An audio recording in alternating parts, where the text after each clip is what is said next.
So the GLP-1 stuff, I'm hearing about it on the news, and everybody's interested in that. Yep. What is your take on all of those kind of medications as a registered dietitian?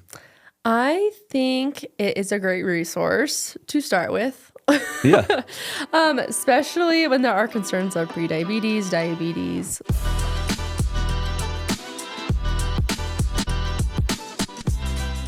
All right, welcome to another episode of Connections That Matter. Today we have amazing guest, Carissa Kapperman with Bite for Bite Nutrition, who is a registered dietitian and is helping Northern Colorado get healthier or understand food more. So Carissa, welcome to the show. Yeah, thanks for inviting me. Awesome. So Bite for Bite Nutrition, tell me a little bit about what you do. Yeah, so we provide medical nutrition therapy.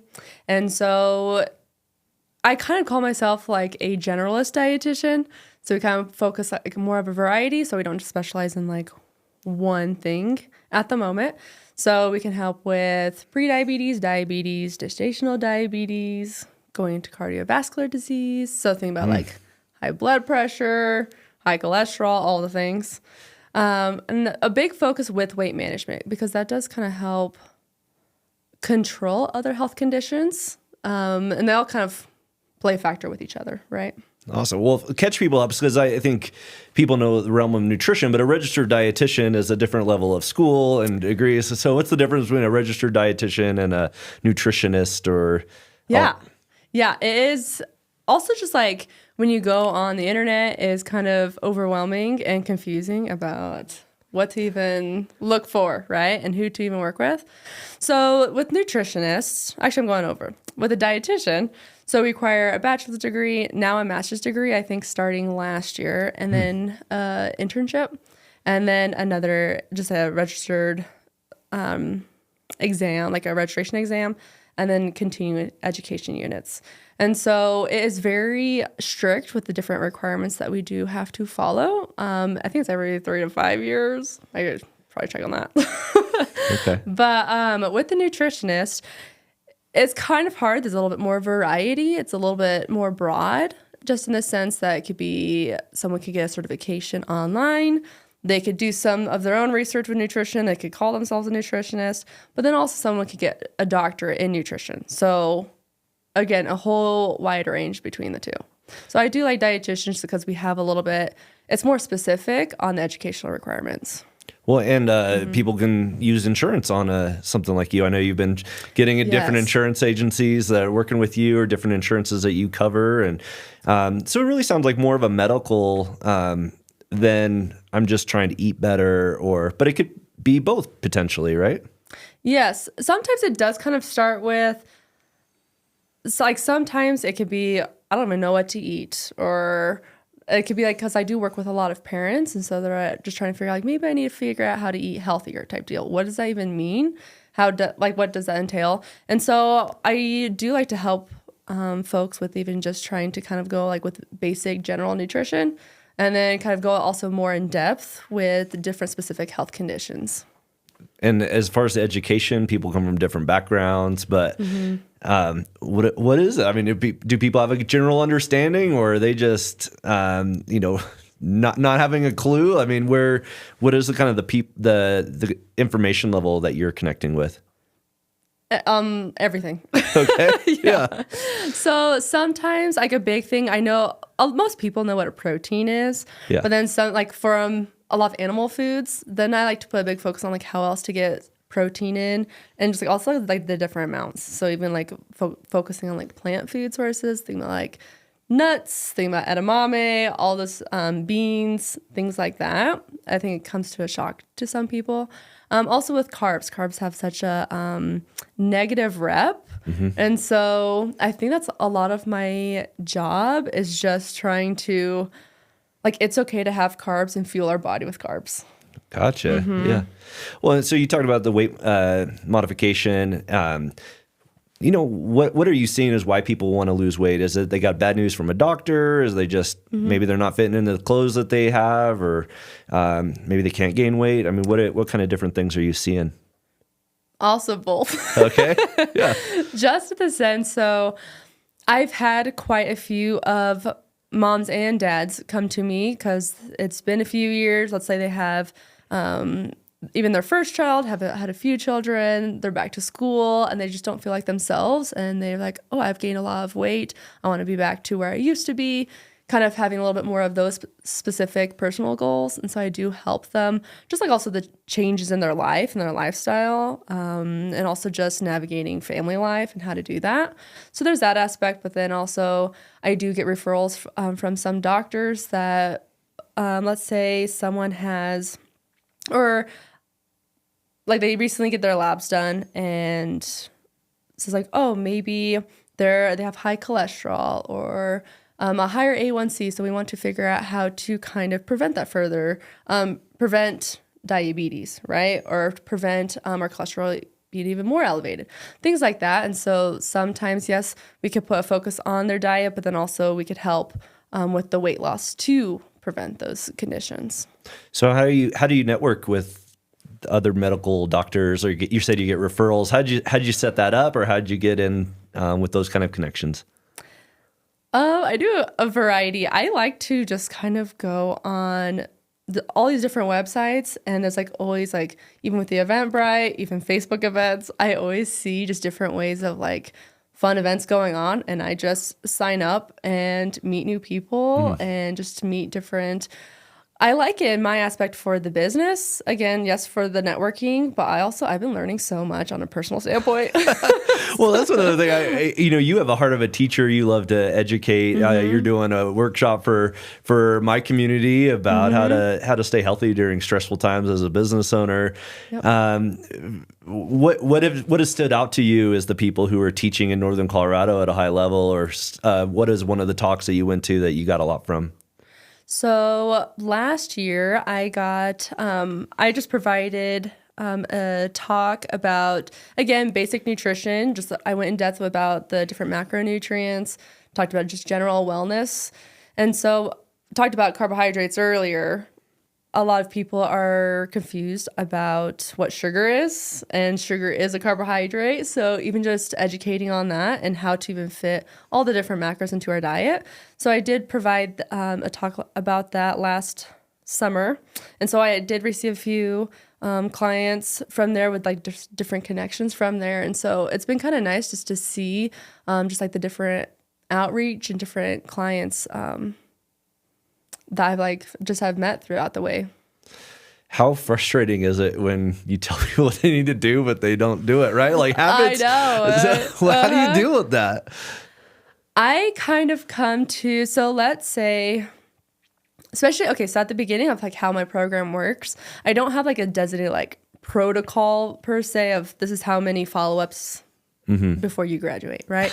I say like the first few times I like to see each client like every 1 to 2 weeks, and then stretch time in between once a month, once every 3 months type deal. But sometimes, especially in the first few follow-ups, if I'm recommending, I'm providing my recommendations, different resources, providing all the stuff, and they're not making any changes or making minimal changes, or sometimes that could be a lot of excuses, and that can be frustrating on my standpoint because I feel like I'm giving my all. I'm giving, my knowledge. And sometimes it kind of goes back to like motivational interviewing. Like, why are they here in the first place? And it's kind of like, in order to see the results, we need to make these changes, and these are the different recommendations. And sometimes it's kind of hard. Like, yes, I do recommend food logging sometimes for short term. But sometimes that just doesn't work for folks, and that's okay. Let's figure out like other recommendations and other things we could change first. Awesome. Is there any health and wellness professionals that you collaborate with that help the habits stick or the advice stick, or where you're teaming up on somebody for their overall care? Yeah, so I do. There are a few different referral partners that I do like to work with specifically, especially Dr. Maggie and Dr. Josh at Refuge. They're physical therapists. They're wonderful. They are such a great team to work with. I also do work with Jen. She's a nurse practitioner at Balance Health there in Greeley. We're kind of actually in the works of kind of making a weight loss program per se. just in the spec to kind of collaborate more in depth and to have like a dietitian, nurse practitioner team up. So how did you get introduced to Refuge and get those connections set up? And I was like, I don't even know how I even met Jen. But with Refuge, I actually met Dr. Maggie at Norco Chiropractic was having like a ladies' night. Okay. Again, found on Facebook events, just signed up like the day before. And yeah, that was how I met them. And then actually, Jen, I think I am a part of like a lot of different Facebook groups as well. And so like a lot of people are asking like different recommendations. So for me to provide like the highest quality of care for my clients, I do like to have those resources available. And so I do have lots of different spreadsheets with like different types of therapy services, different types of physical activity services, gyms, all that stuff. And so sometimes I do like send out posts like, oh, I'm looking for a therapist in the area I could connect with. Yeah. And so I think that's actually how I found Jen.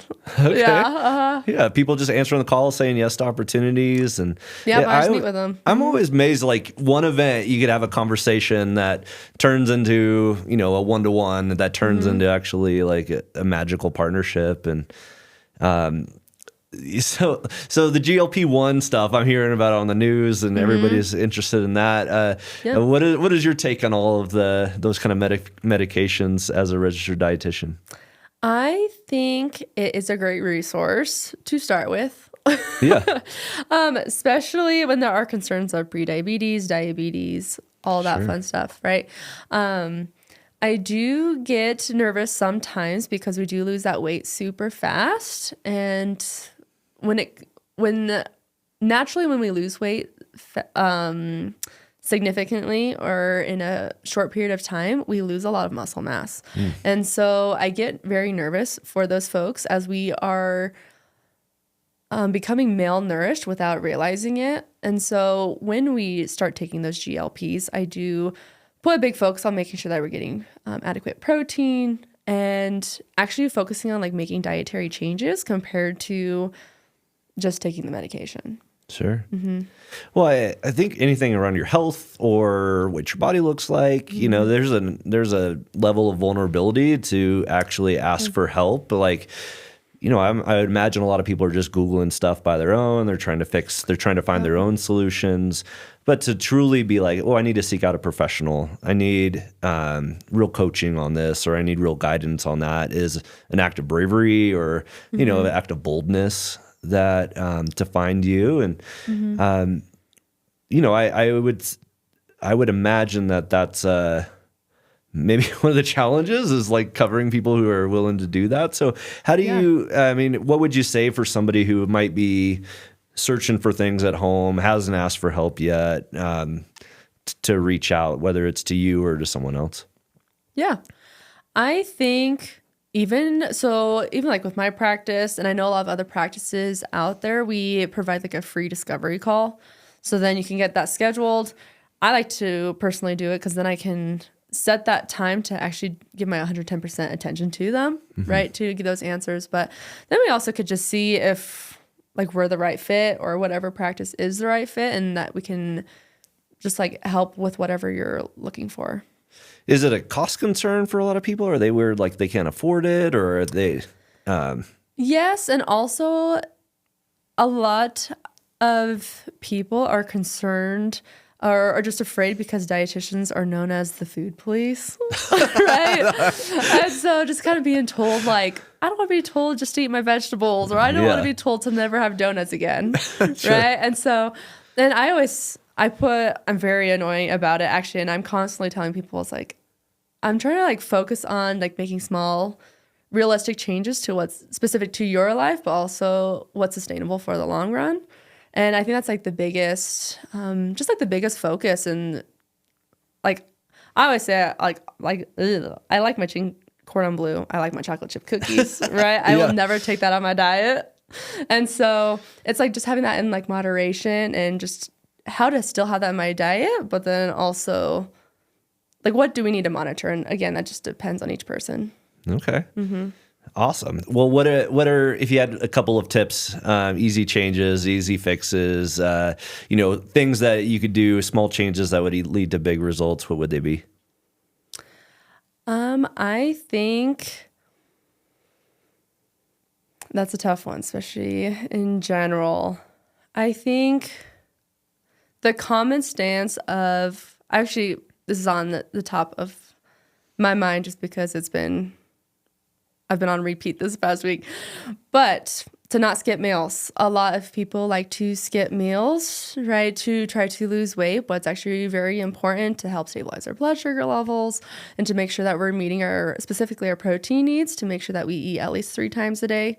And then kind of going in depth with that, trying to have it balanced. So having a protein, a carbohydrate, and then like half the plate as vegetables, right? Yeah. And then I was like, if your current, like let's say your current dinner plate only has a little bit of protein or has no vegetables, that's okay. Maybe just focusing on like 2 dinners a week, adding those vegetables in. What is your favorite vegetable? You had a favorite? That is a hard. Is it? I like broccoli. Okay. Yeah. On the grill with the cast iron. Oh, there you go. Well, and I guess that's a good point because like cooking and nutrition are, hand in hand. Some people would love to eat healthier, but they don't know how to cook that right food. And do you teach any of that, or do you collaborate with some cookbooks or chefs or YouTube influencers? How do you get people to learn how to make their own food? I would love to. That is definitely, I have many goals, and that's one of my goals, hopefully coming up in the future. I am actually like on the search for a chef. I would love a chef who has like their own space for cooking classes. I love for them to collaborate with them to provide a cooking class, but then also go in more in depth about nutrition education regarding those specific foods and specific health conditions. Right on. Well, we're all about making connections here. So if you're watching this episode and you want to collaborate with Carissa, if you're a chef, make sure that we reach out to her. And there's some cool things. Like what is Ginger and Baker? They have, I've seen those, chef tables there, different caterers that do that. But what a fun like date night too, to learn how to make cook. And then especially if it's a healthy, that I know couples try to get healthy together or, somebody will get a diagnosis like diabetes. And then the spouse like steps up and like, hey, let me eat like the way you eat and stuff like that. So, yeah. And especially like when they are like, if you have that support and you're working as a team, that definitely makes making those changes easier. Okay. For sure.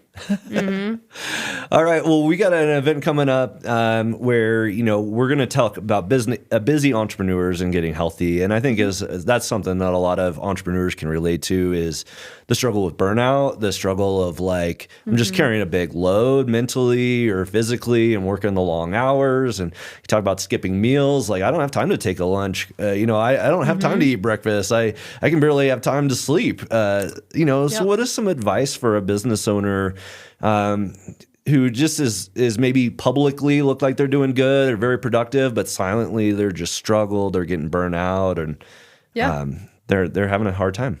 Yeah, most definitely. So kind of 2 ways. It's back to even like the mindful eating, like I mentioned, or like the balanced plates, is how even if you're at home and you're just like looking at like, what do I have in the pantry? What do I have in the freezer? Even if it is that, again, it's like a bad rep for like frozen meals or prepackaged foods, right? But the important, like the goal at that point is to, again, trying to get that balanced plate. The goal isn't trying to focus on the packaged foods at that point, right? And so again, maybe that'd be like the first step is how are you going to get that balanced plate? And then from there, I'm also like happy to provide like just different resources just to show of like how to, even as like the meal prep or there's like just other ways that we can make it easier, make it more convenient on those balance plates. What do you say for people? We have a lot of like tradespeople, blue collar, and they don't have time. They're literally getting lunch at a gas station or fast food. It's like eating in their car. So, any tips for people like that where that's just part of their normal routine? Yeah. So let's say you go to the gas station on your daily route, right? Yeah. And let's say like a lot of I know I'm trying to think of different breakfast burritos. There's like different sauce burritos. Shout out whoever has the best breakfast burrito, right? Yeah, I love breakfast burritos myself. But let's say something is full of bacon and it has, let's say, a lot of gravy or just a lot of different, different amounts of cheese, right? Mm-hmm. Maybe trying to find like a more leaner option, maybe a little less gravy, maybe like a turkey sausage. Even if it is just like, again, small changes like that, definitely goes a long run. Long run. Mm-hmm. Yeah. Well, like Buc-ee's is there on the front range. Like, they got kolaches. It's like tempting, right? You going in these foods and, food is so social or emotional, or there's triggers or, I would have this meal at this time of my life and, unpacking that I think would be, a challenge, but well, Carissa, I appreciate you being on the show. Again, I know you're, as a business owner, is growing and connecting. What are some, we talked about the chef, but is there any other additional connections that you're looking to make or to foster? Anyone. Okay. Just the sense, I like just to meet everyone. Everyone eats, right? Especially like different clients. I always think about how like just connecting with even like other trades, if they have any clients who are just like stressed because they are talking about like their heater going out, right? Yeah. And that's on my end. I like to have those resources like, oh, here you go. Here's a company that could help you with your water heater, things like that. Well, very cool. Well, I think, Colorado, with the mountains right there, a lot of people are active. People are open to being healthy and having that lifestyle. So it's a really cool place and a lot of people are moving in where maybe they were from another part where it wasn't as much of an active lifestyle as it is in Colorado. But if you're looking for coaching, reach out to Carissa Kapperman with Bite from Bite Nutrition. Carissa, what's the best way to people to get a hold of you or reach out to you? Yeah, so my website is probably one of like the easier ways because then you could kind of see like all the information. You could also just see like the details with the services, our work email or the office phone. They're all great ways to contact us. Awesome. Well, thanks for being on the show, and I hope this inspires some people to be healthier or make some better choices. Awesome. Well, thank you.